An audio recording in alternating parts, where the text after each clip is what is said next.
Good morning. And yes, it very much is morning. As you can probably tell from my hair, I've only just got out of bed.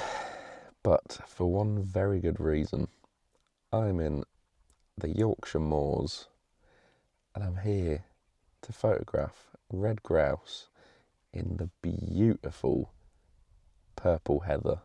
It seems to be a bit of a theme for me with photography at the moment that I'm doing very lazy photography because, as you can probably tell, I am in my car and I am going to be solely shooting from the comfort of my own car using the windows as almost like hide openings and just driving around and getting photos of red grouse. And there are absolutely tons out here at the moment. Just within, I don't know, 50 metres of me, there must be at least 10. And tons of rabbits too. But hey, let's get into some photography. So here's my view from my car at the moment, and I've got a couple of individuals that are here and here.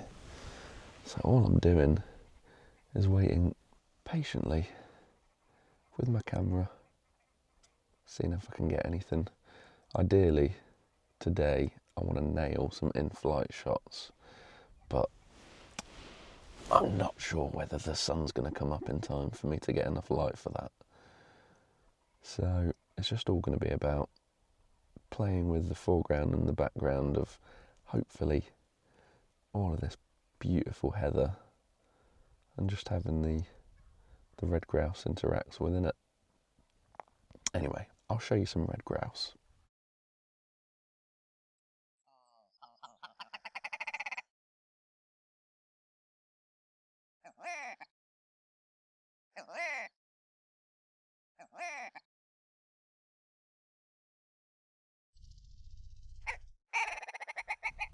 It's my first time up in the Yorkshire Moors, and I have to say, it is absolutely stunning.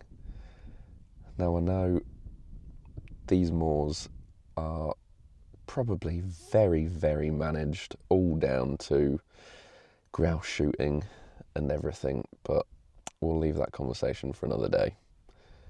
For now, I'm just enjoying the incredible amount of grouse that we've got here and just the blanket of purple heather that we get in the UK.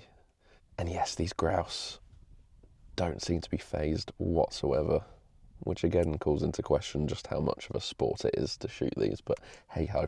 You can hear them everywhere, I can see them everywhere. They're not phased by the car. I've had them running out in the road. I photographed red grouse a lot in the Peak District, and so far this feels, I would say, easier. Certainly more comfortable because I'm in my car. But yeah, I've already had some beautiful results. Unfortunately, the sun has been trying to come out and it's sort of peeking over, but I'm not sure we're going to get that beautiful golden light that I really wanted. But yeah, this has been gorgeous.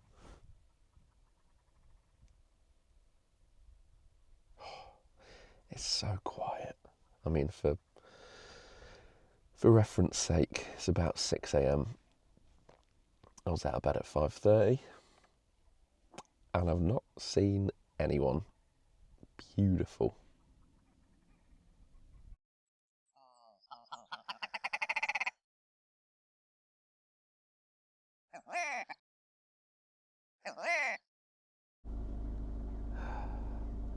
Well,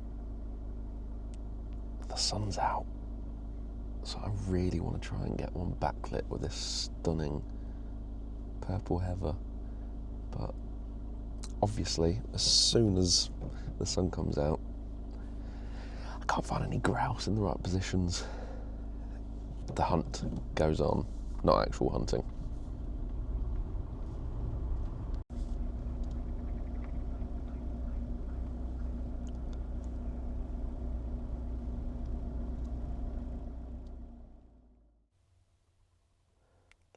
how beautiful it is.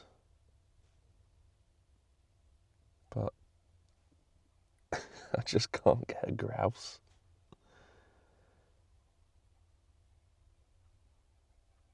I mean, don't get me wrong, there are plenty of grouse here, but just not exactly where I want them for backlit shots. That's the joy of wildlife photography. It's absolutely gorgeous. And there are grouse everywhere, but I'm being really fussy. I want them right in front of me there, backlit. And it looks like the sun might be about to disappear, so the dream might be over. I've changed tact, and rather than madly driving up and down to see if there's a grouse in the right place, I decided to just stick it out in this one spot where, if there was one to turn up, it would be ideal. But this doesn't seem to be working either. I refuse to let this ruin this morning, because this is gorgeous. Right, how am I going to move? I've been in this spot for about 10-15 minutes with no luck. I'm going to give one more spot a go before the sun inevitably disappears.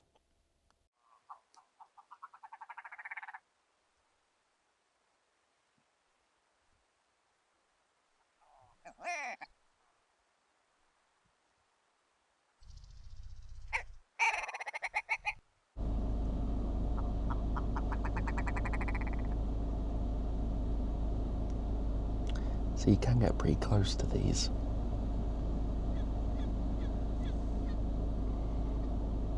Just chilling there.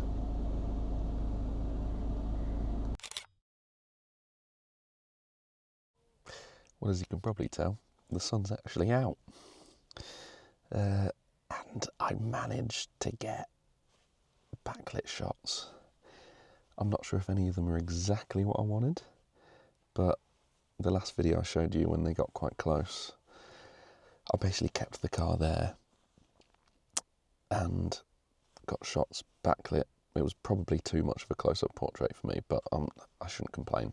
I got them backlit, and then I managed just to inch the car forwards a bit, take another shot, inch the car forwards a little bit, take another shot, and it really shows you how light can change the look of a shot, even just by moving a couple of meters, rather than being backlit, getting slightly side lit and then more and more front lit. It was very nice, and yeah, as I've moved back up the way, turns out the grouse are where I wanted them to be earlier. But yes, I know I said I was going to go for in-flight shots, but as per usual, my love of backlit photography has really taken over. This is the first time I have really shot from a car, and I've got mixed feelings about it. I mean, I wouldn't be able to get anywhere near as close to these grouse as easily if I wasn't using the car, but compositionally, it is a little bit limiting. I really, really like being very low, and that's not possible unless I was to get out of the car. If I was to get out of the car, I would risk spooking the grouse. So compositionally, a little bit challenging, but for ease, it certainly made it easier to get out of bed this morning, knowing that I wasn't going to be trudging about in the heather, in the peatland, and just driving up and down, so that was very, very nice. This is going to be quite an early finish for me. It's just gone 7 a.m, so I've been out for, about an hour and a half, but I am driving up to Scotland now to stay near Inverness. It's my uncle's 60th birthday, so we're all going up there. But as well as having lovely family time, I noticed that I'm only about 35 minutes drive away from Shannonry Point, which is probably one of the best places in the UK to be able to photograph dolphins from the shore. So I'm going to be spending as much time as possible at Shannonry Point, in between, as I said, some lovely family time. So yes, hopefully, if that goes well, there'll be another video on that soon. So thank you very much for watching, and I'll catch you on the next one. Cheers.